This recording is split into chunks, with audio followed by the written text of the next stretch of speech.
Dewan Masjid Indonesia Kabupaten Mempawah meminta agar masjid tidak dijadikan sarana untuk berpolitik praktis. Pasalnya, masjid harus menjadi tempat ibadah yang bersih yang dapat mewujudkan perdamaian dan kesejukan.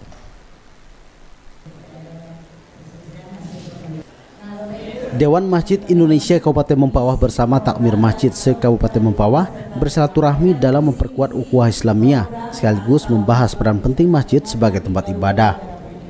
Hal ini menyoroti pentingnya masjid dijadikan sebagai tempat ibadah dan bukan tempat berpolitik, mengingat di Kabupaten Mempawah terdapat 240 masjid dan 389 surau. Dewan Masjid Indonesia menekankan agar masjid sebagai tempat ibadah yang melarang adanya aktivitas politik praktis yang dapat mengganggu ibadah dan mengubah masjid menjadi tempat ajang kampanye politik. Yang jelas kita mengantisipasi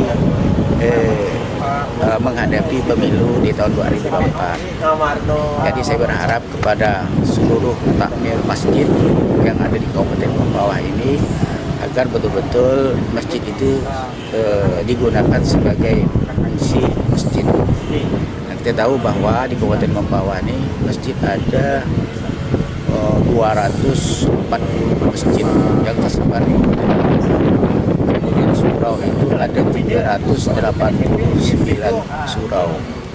Nah ini kalau memang tidak kita berikan edukasi kepada pengurus masjid, yang dikhawatirkan masjid ini dijadikan sarana politik yang bisa terjadi perbedaan pendapat di kalangan pengurus maupun di kalangan jemaah.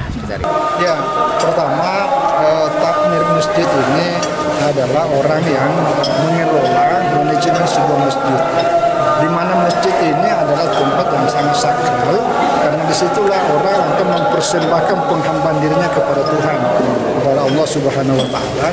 Nah sehingga ketika masjid itu dimasuki pada wilayah-wilayah yang kepentingan sangat praktis, dan dalam bahasa kita adalah politik praktis, di satu sisi memuji-muji pada calon yang lainnya, lalu kemudian menjelek-jelekan kelompok yang lain, maka peribadatan seseorang yang hatinya tadi itu tenang dan khusyuk untuk beribadah itu menjadi terganggu. Dewan Masjid Indonesia menambahkan takmir masjid dapat menjaga tempat ibadah masjid sebagai tempat pemersatu umat dengan tetap memprioritaskan fungsi umatnya sebagai tempat ibadah. Dika Febriawan, Ruwai TV mewartakan.